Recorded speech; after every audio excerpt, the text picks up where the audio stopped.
इस समय हम आचार्य नरेंद्र देव में खड़े हुए हैं, वार्ड नंबर 13।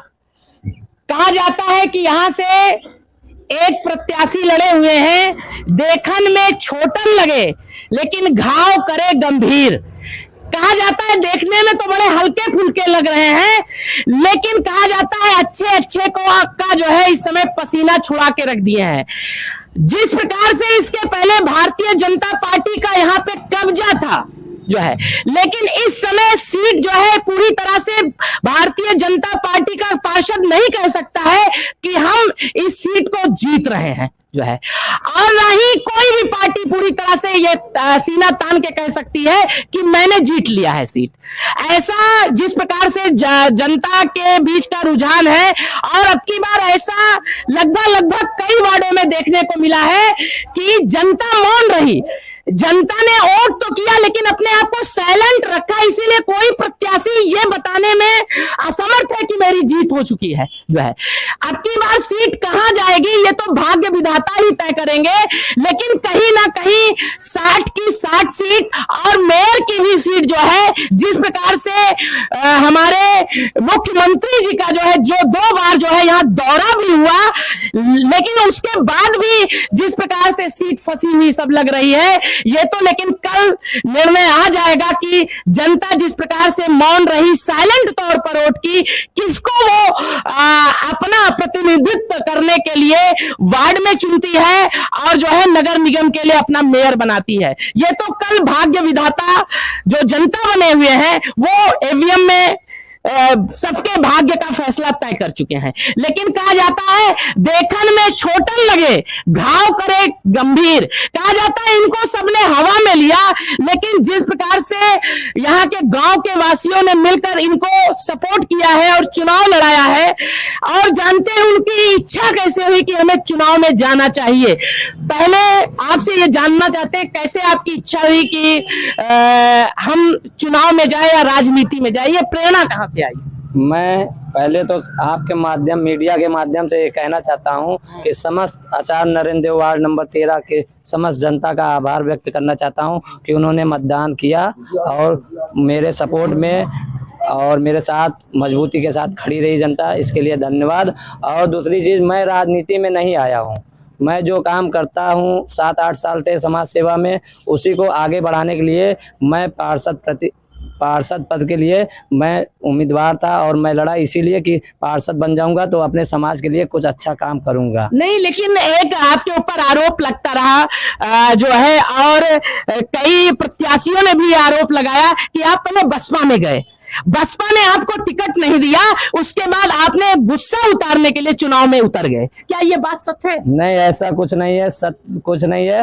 विरोधियों का काम होता है कि वो अफवाह फैलाएं, और मेरा सिर्फ एक लक्ष्य है कि समाज सेवा करना है। हाँ, मैं बसपा में गया था टिकट के लिए, टिकट नहीं मिला, मगर मेरा पहले से विचार था कि मैं इलेक्शन लड़ूंगा और मैं पार्षद बन के ही समाज सेवा कर सकता हूँ ज्यादा। आपको कैसे लगा आप जब बसपा के साथ जुड़े तो उनकी विचारधारा क्या आपको पहले अच्छी लगी, लेकिन फिर कुछ ही दिनों में, कुछ ही क्षणों में आपको उनकी विचारधारा, आपको टिकट नहीं दिया तो आपको गलत लगने लगी, ऐसा भी आरोप है। पार्टी तो कहती है कि आप हमारे प्रति समर्पित रहिए, सेवा करिए जो है, उसके बाद हम आपको पार्टी का जो फैसला है मुझे मंजूर है, मगर मुझे ये नहीं है कि मैं पार्टी के खिलाफ कैंडिडेट हूँ। मैं व्यक्तिगत चुनाव है ये पार्षदी का, इसके लिए मैदान में हूँ। बाकी विरोधियों का काम है कि उन्होंने क्या कहा, क्यों कहा, कैसे कहा, भाई उनका अपना काम है, मेरा अपना काम है। मैं अपना कर्म कर रहा हूँ और चुनाव लड़ा हूँ इसलिए क्योंकि मुझे समाज सेवा करनी है जीत कर। लेकिन कहा जाता है कि आपके चुनाव लड़ने से कई प्रत्याशियों में जो है हलचल सी मच गई है। क्या आप कैंडिडेट जो हैं मुझे छोड़कर, तो अगर उन 8 का मैं नुकसान कर रहा हूं, यदि मैं जनता का फायदा कर रहा हूं, और जनता का फायदा तभी होगा कि जब मैं विजेता बन के आऊंगा तो उनके लिए मैं कुछ कर सकता हूं। जैसे इसके पहले भारतीय जनता पार्टी का ये गढ़ रहा जो है, 5 साल यहाँ पे एक छत्र उसने राज किया, कहा जाता है जैसे टिबल इंजन की सरकार कही जाती है, तो यहाँ पे पूरी तरह से रही। लेकिन जिस प्रकार से मलिन बस्ती में आज तक का विकास जो है आचार्य नरेंद्र देव में नहीं हुआ, उसका कारण क्या रहा? जो आज चुनाव लड़ने के लिए आए वो मौन रहे। कहा जाता है जब पक्ष और विपक्ष मजबूत होता है तभी विकास होता है। तो क्या ये कारण रहा कि यहाँ का जो पार्षद था उसने सही से काम नहीं किया? पार्षद जो भी था वो सब अच्छे ही होते हैं और किसी की नजर में खराब भी होते हैं, और विपक्ष तो था ही नहीं यहाँ। विपक्ष इस वार्ड में था ही नहीं, कभी नहीं था ना। उन्होंने तो कभी कहाँ जनता से की नौ आवाज प्रत्याशी आ गए? उन्होंने जनता की आवाज नहीं उठाई। हाँ, इस बार वार्ड बड़े हुए हैं तो प्रत्याशी ज्यादा हुए, इसीलिए क्योंकि सबको अपने अपने क्षेत्र का विकास करने के लिए उत्सुकता है। अच्छा, बाइतफाक यदि आप जीत जाते हैं तो आपको एक मीडिया के माध्यम से ये भी बता दूं कि गढ़ किसी का नहीं होता।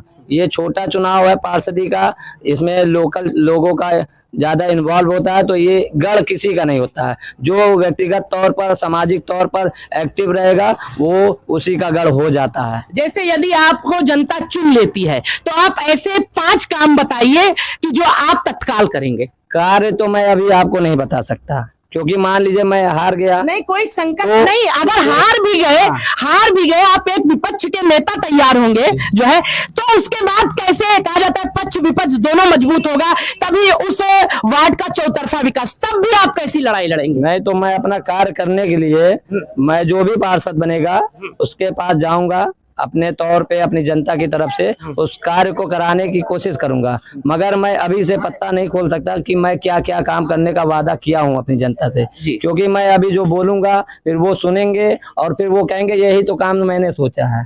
ये नहीं हमारे के बारे में आप क्या कहना चाहते हैं? कैसा माहौल इन्होंने बना के रखा है जो है, और क्या कहना चाहेंगे? मैं सिर्फ यही कहना चाहूंगा, ये मेरा भतीजा है और जिस तरह से इसने मेहनत की है, अगर माता रानी ने चाहा तो रंग लाएगी मेहनत। आपको क्या लगता है? अरे ठीक है, लग रहा है बढ़िया लड़े हैं। बढ़िया लड़े हैं। हाँ, कम से कम पसीना लोगों को छुड़ाया है ना? छुड़ाया। क्या लगता है? हमारा कहना है कि हमारे साथी हैं, भाई हैं, हाँ। और एक अच्छे प्रतिनिधि भी हैं। हाँ। और जहाँ तक बात रही जीतने की ना जीतने की, तो ऊपर वाला मालिक है जब रिजल्ट आएगा। लेकिन अगर फर्स्ट रैंक पर नहीं है तो अलग बात है, लेकिन हमारे रनर प्रत्याशी हैं। तो इस प्रकार से लोगों का मानना है कि यहाँ के रनर प्रत्याशी रहेंगे। और इन्होंने ये भी कहा है कि देखिए जो चुनावी मेढक जैसे होते हैं, बहुत से लोग उतर तो जाते हैं लेकिन फिर क्या होता है 5 साल के लिए शांत बैठ जाते हैं। लेकिन इन्होंने ये भी कहा है कि जो भी हो वो फैसला मंजूर होगा, लेकिन अंतिम क्षण तक जो है पुनः हम जो है जनता की समस्याओं को लेकर लड़ाई लड़ेंगे। क्या लड़ेंगे? जो बरसाती मेढक होते हैं उनको राजनीति करनी है। मैंने पहले भी आपको मीडिया के माध्यम से बताया है कि मैं समाज सेवा और सेवक ही बनने के लिए आया हूँ और समाज सेवा ही करूंगा, राजनीति नहीं। जैसे एक चीज पता चला कि आपको कई लोग डराने के लिए भी आए और बहुत से लोग पैसा भी देने का प्रयास किए कि आप बैठ जाइए। क्या उनको कहीं ना कहीं आप खटक रहे हैं? ये सब हमारे देश में आम बात है, धमकी देना, पैसे का प्रलोभन देना। जनता को वोटर को दिया जाता, मैं तो कैंडिडेट था तो मुझे तो ऑफर पे ऑफर आएंगे ही। बाकी अब मेरे साथ जनता ज्यादा खड़ी है, उसका फैसला तो कल आप लोगों अच्छा, कोई डर वर तो नहीं लग रहा है कहीं जीत के आए आपका नुकसान ना करे? कोई डर नहीं है, क्योंकि मैं जब जीत के आऊंगा तो सभी के पास मैं जाऊंगा। जो मेरे पास पैसा लेके आए तो उनके पास भी जाऊंगा। जो नहीं, अगर वो जीत गए तो जैसे आपने कहा धमकी जो आई थी, तो क्या वो उसको साकार करने के लिए? नहीं, मेरे पास ऐसा कुछ है ही नहीं कि वो मुझे नुकसान पहुंचा पाए। हाँ। ना विरोधी के पास और ना किसी के पास कि मेरा नुकसान कहीं से कुछ होगा ही नहीं। मैं जनता के लिए आऊं, मेरे पास कुछ है ही नहीं ऐसा कि जो मेरा कुछ ज्यादा नुकसान हो। तो इस प्रकार से यहाँ पर भैया मौजूद थे जो है, और उन्होंने निर्भीक और निडरता के साथ उत्तर दिया जो है रवि हमारे शर्मा जी ने।